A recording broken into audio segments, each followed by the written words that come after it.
Gaano kadalas mong chine-check ang profile ng ex mo kahit alam mong masasaktan ka lang ulit? Alam mo bang bawat pag-stalk mo sa kanya ay hindi lang nagpapakita ng pangungulila, kundi ng pagkawala ng kontrol sa sarili mo?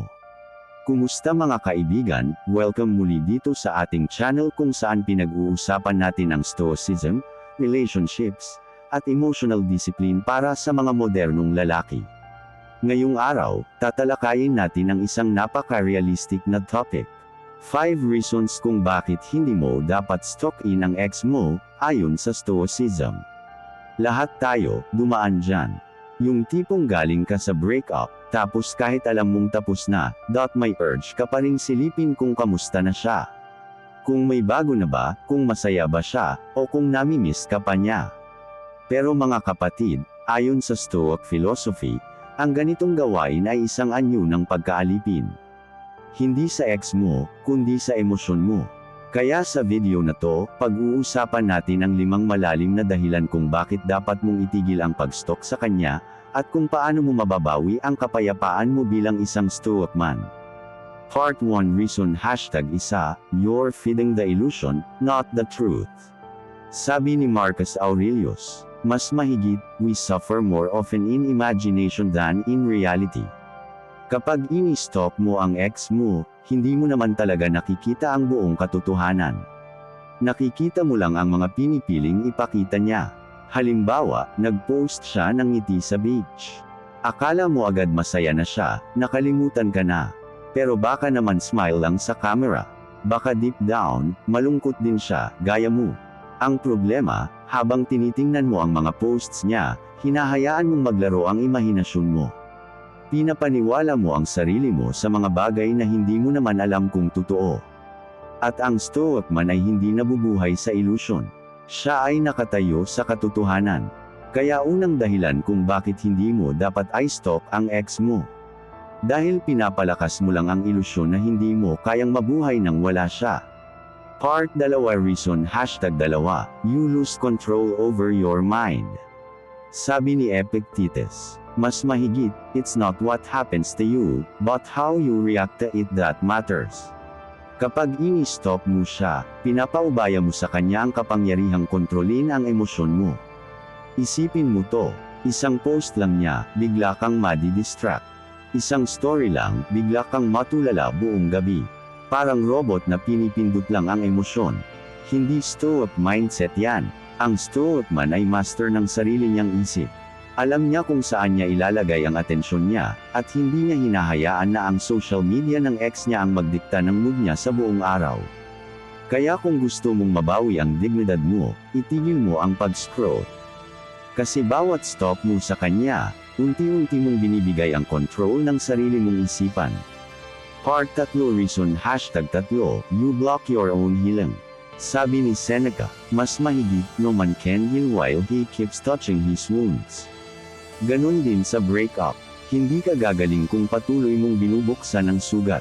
Bawat beses na pinapanood mo ang story niya, bawat like mo sa mga post niya, parang hinuhugot mo ulit ang sugat na halos gumagaling na.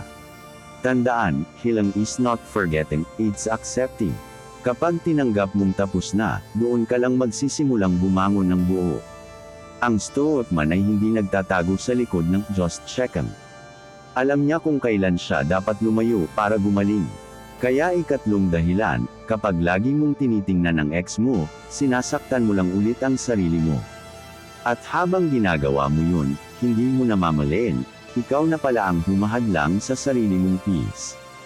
Part 4 Reason #4 You're trying to control what's not yours anymore. Isa sa pinakapundasyon ng Stoicism. Focus only on what you can control. Pagkatapos ng breakup, ang mga desisyon, emosyon, at kilos ng ex mo, wala na sa control mo. Kahit i-stalk mo pa siya araw-araw, wala kang mababago sa ginagawa niya. Wala kang mapapatunayan, at lalong wala kang mareresolba. Ang ginagawa mo lang ay pinapahirapan ang sarili mo sa paghahanap ng dahilan kung bakit siya umalis, imbis na tanggapin na tapos na ang chapter na yun. Kapag tinanggap mo na hindi mo na kontrolado ang buhay niya, doon mo makukuha ang tunay na kalayaan. Dahil sabi nga ni Epictetus, Mas mahigit, freedom is the only worthy goal in life. It is won by disregarding things that lie beyond our control.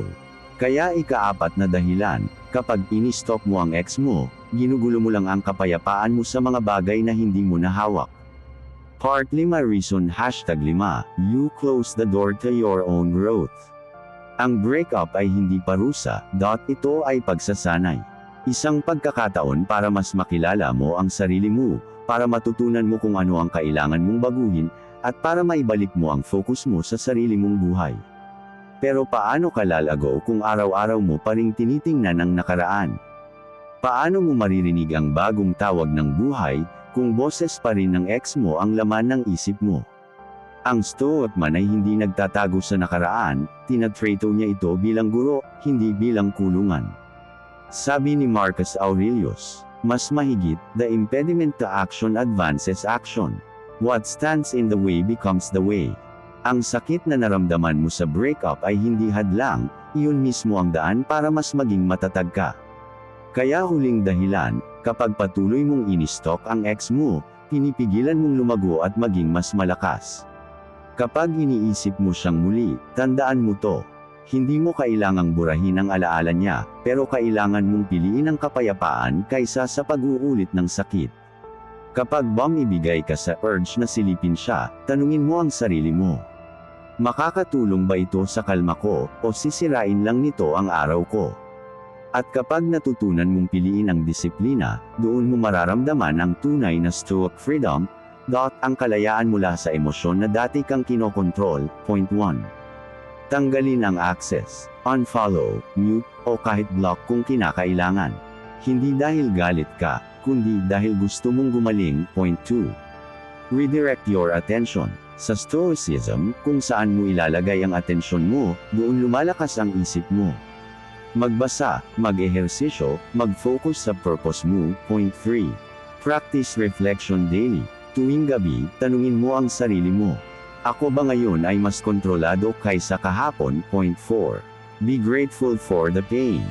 Dahil ang sakit ay nagtuturo ng disiplina, at disiplina ang nagiging daan tungo sa inner peace.